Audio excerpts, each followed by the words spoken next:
Welcome back.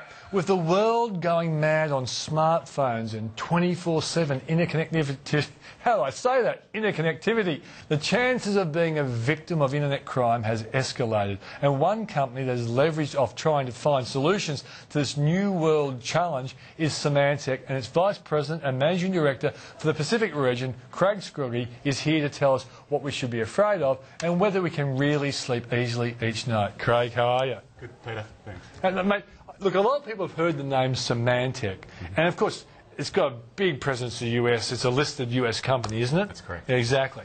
But it's kind of famous for making sure that all the internet stuff we do is as safe as we can make it.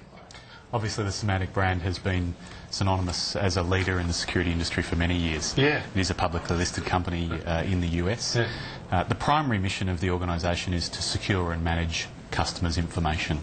And the company is obviously well recognised for its Norton brand, but over the years it has acquired many organisations, companies in Australia as well. We bought an Australian company a couple of years back called PC Tools, but it's also acquired many other global businesses, Veritas, PGP, Guardian Edge, Vontu, Altiris, and most recently VeriSign. And that Aussie company that you took over, there's some guys who actually came up with a fantastic security tool, wasn't it? Yeah, Simon Clausen owned PC Tools. Yeah. It was a very successful business and still to this day does. Yeah, and so in a sense, has Australia been on the forefront when it comes to detecting internet crime? Obviously, the way we work has changed significantly. The more mobile devices that we use, tablet computers, we really are using technology far more freely than we have in the past, and that is we're bringing devices, what we call the consumerisation of IT. Consumers are buying their mobile phones, they're bringing them into the office, they want to connect their iPad to the network. That brings a whole new range of risks to organisations when it comes to securing and protecting their infrastructure. So do you guys sit around having morning tea and you discover that there's a new invention or innovation from Apple which will make people buy more smartphones or iPads, and you just say, yes, they're going to need us more? Well, I think the interesting thing, Peter... the answer is no, we don't do it, but we think it. Okay. Look, the thing that I think is going to continue in the industry is that people are developing new technologies, they're using technology in different ways. Now, cybercrime itself has become a booming business. Criminals and traditional criminals are even getting into cybercrime. The anonymity that the internet offers means that crimes can be perpetrated on a global scale, so you don't need to be in Australia to be stealing money from an Australian. Yeah. A lot of those crimes are focused on stealing your credit card or even stealing your identity. There's a thing called the underground economy where you can pretty much buy, sell or trade anything from passports to credit cards, and it's a big business because last year more than 120 million credit cards were stolen and sold on the internet. Yeah. And I guess, in a sense, your business is continually competing against the discovery process by the underground community, and you have to, in a sense, try and keep ahead, and it creates great opportunities for the company, in a sense. But now we are going to smartphones, and we had the guy from FPOS, Bruce Mansfield, on the program last night. He was talking about how there'll be debit cards with basically mobile phones. Now that obviously is going to create new challenges for a company like you guys. It does. I think the important thing is whether you're a large corporation or a small business, mobility presents extraordinary opportunities. The capacity, particularly for small businesses, to be able to do business all over the world, whereas in the past they used to be sort of constrained by their shop front. When they're going online, and particularly in more challenging financial times, organisations are able to sell all around the world. But that does obviously bring a number of challenges with it. And it's not just the mobile devices, but the way we share information. We're using social networking and communication technologies. We're putting a lot of personal information about ourselves online, but that also makes it a little bit easier for a cyber criminal to target you and try and steal your identity and obviously create credit in your name, or trick your friends into thinking that you need them to send you money because you've lost your passport or credit card. So Facebook, in a sense, has opened up a new frontier for the fraudsters, and I guess you guys are continually watching what is the potential for them and then developing products to actually combat them. Yeah, social networking obviously is a huge booming communication medium. There's more than 550 million users on Facebook today. 100 million of those update their Facebook profile from their mobile phone. So it's not just the communication from a desktop, it's actually being done in a mobile sense more and more. So it's the combination obviously of that increased level of communication through social networking technologies and also the mobility that creates new security risks. And one of the, I guess, the big data losses that we saw last year was WikiLeaks. And that, it's not that losing information, an employee might leave your business, and when they leave you think they're leaving with information about your clients or your financial position, but that WikiLeaks example sort of brought it to the surface to demonstrate that this can happen to anybody, and protecting and safeguarding not only your client's information but your own intellectual property is going to be a very, very important thing in the future. Craig, if you're running a small business, say with 20 or 30 staff members, in a sense, every time you add a new staff member, you are actually increasing the risk that information that you would prefer to be kept in your organisation is going to be leaked, either intentionally or unintentionally. Is that right? It is. I think, Peter, there's a shift in the way we consume information.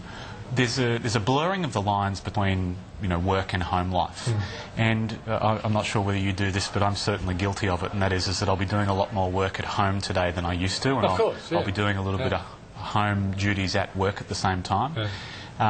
But no, also, I wouldn't do it to my boss. I'm self-employed. I look after myself. But I understand what you mean. But interestingly, you'll sometimes, and we see it regularly within clients, where the employees will forward work email to their home email because they're trying to do the right thing. They're well-meaning employees. But instead of sending it to their home address, they accidentally send it to someone else. They've sent confidential personal information. So a well-meaning employee trying to do the right thing. And a large percentage of data lost today inside corporations is accidental. It's not malicious. While a small percentage obviously is malicious, a lot of that malicious attacks are coming from coordinated crime groups around the world that are trying to collect your personal information. Okay, and I've seen some recent reports that a really talented hacker can get into your personal, say, banking information pretty easily, unless you've actually got unless you're really on guard to prevent it. Normal people just living a normal life, hoping that the security risks aren't all that great, they could easily be a victim of a hacker, couldn't they? Look, I think it's pretty important to say, Peter, that the banks themselves actually do a pretty good job when it comes to internet security. Certainly all the banks that we work with in Australia have excellent security protocols and are always looking at what they can do to harden their infrastructure. But the weak point tends to be the consumer, and the more people that join the internet, the less tech savvy they are, the easier it is for them to be tricked into what would be considered your traditional social engineering. Because if I walked up to you into the street and I said, hey Peter, I'd like your name, your date of birth, a little bit of information about you and a copy of your credit card, you'd probably say... Probably no. No. Yeah, that'd be the first obvious answer. But it's a little bit easier for me to, if I could hack into your social networking account, pretend to be a friend of yours, Peter, and I send you a note, and you're a little bit more comfortable on a social network, you trust the medium, it's friends and family that you're communicating with, and that friend or family member says to you, hey Peter, I'm stuck in New Zealand, I can't get out, I lost my passport, I don't have a credit card, can you wire me a couple of $1,000s to get me over? I promise I'll pay you back the day I get back. Those type of things, that traditional social engineering is happening to us online. And people should be confident that they can protect themselves. There's very, very simple things that they can do to make sure that they aren't susceptible. Okay, you've scared the pants off us. Now tell us how we protect ourselves. Because the basics which people should be covering off on if they haven't thought about this. Importantly, obviously, the most basic security protocol. Ensure that you have up-to-date operating system and up-to-date security software. But more and more, and I think very shortly we'll see more mobile devices being used than actual desktop devices.